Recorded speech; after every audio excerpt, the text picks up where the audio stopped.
Hello दोस्तों, मैं हूं रोहित और आपका स्वागत है हमारे इस यूट्यूब चैनल पे।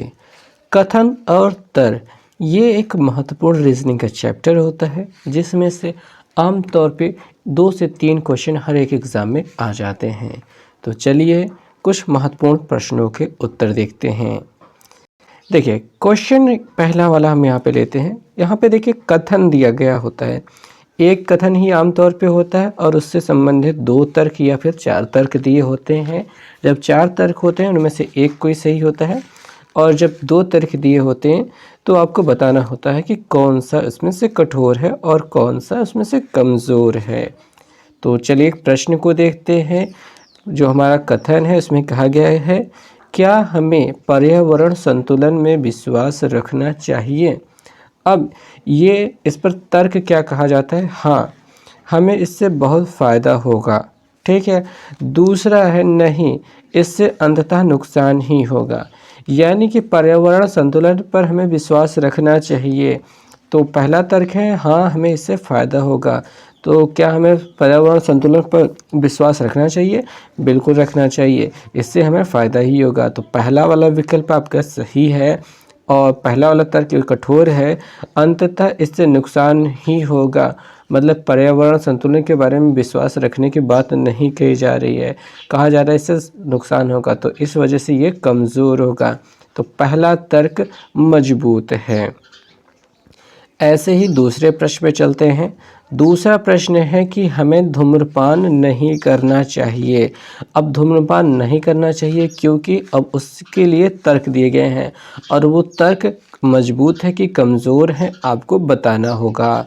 तो पहला तर्क है कि सिगरेट में तंबाकू होता है।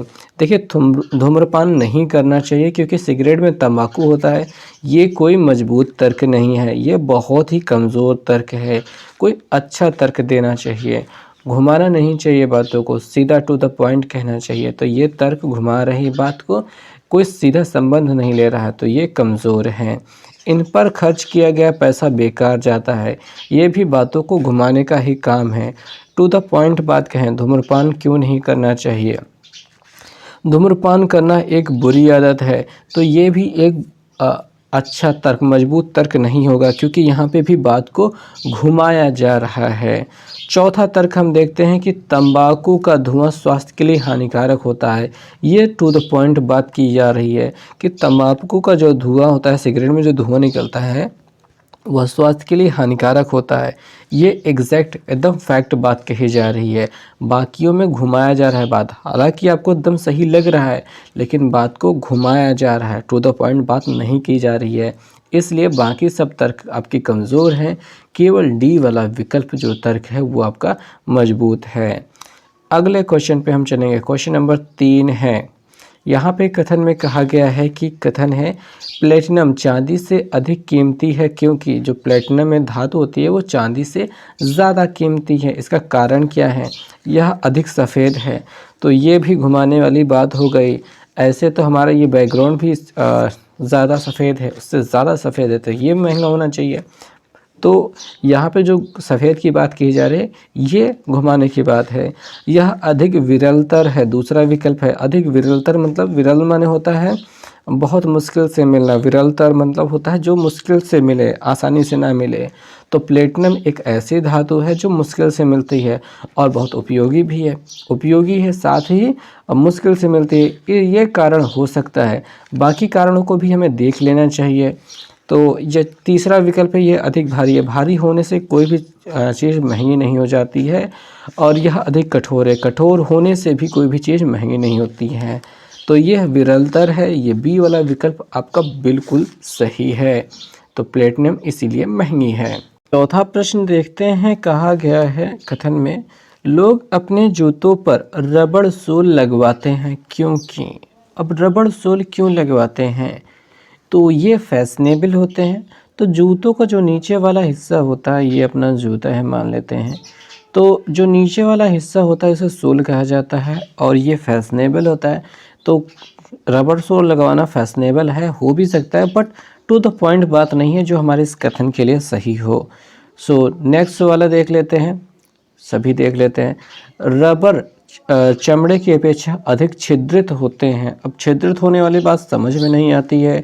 तीसरे पे चलते हुए आवाज़ कम करते तो चमड़े वाले भी आवाज़ कम करते तो कोई दिक्कत नहीं, मतलब ये उतना ज़्यादा फैक्ट बात नहीं हो जाएगी। ये अधिक दिन चलते हैं ये भी कोई मतलब नहीं होता है।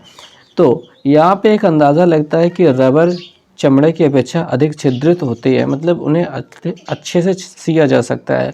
मान लीजिए कि कोई चमड़े का जूता है, उसको एक जगह जहाँ पे छेद कर दिया जाएगा, दोबारा मतलब सुई निकाल करके आप चाहें कि उसे दोबारा सिल सकें तो उतना आसान नहीं होता है उन्हें सिलना, या फिर वो फट जाते हैं तो छिद्रित हो सकते हैं बार बार। तो ऐसे में रबर सोल प्रयोग करना ज़्यादा बेहतर रहता है अपेक्षाकृत चमड़े के। नेक्स्ट क्वेश्चन पे हम चलते हैं। यहाँ पे कथन थोड़ा लंबा है, कथन को हमको अच्छे से पढ़ना पड़ेगा।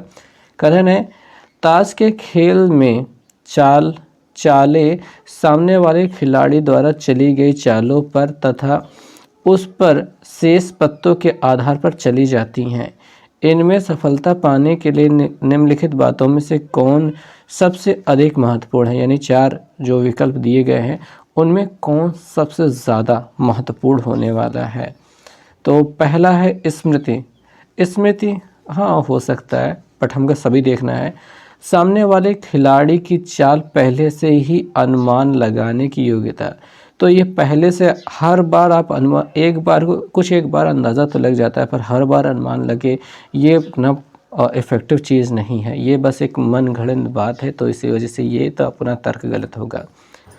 अपनी ही चालों को ध्यान रखना, केवल अपनी चाल का ध्यान रखेंगे तो ताश में जीतना पॉसिबल नहीं है। अवसर रखना, ये अवसर रखना कुछ खास नहीं बात होती है।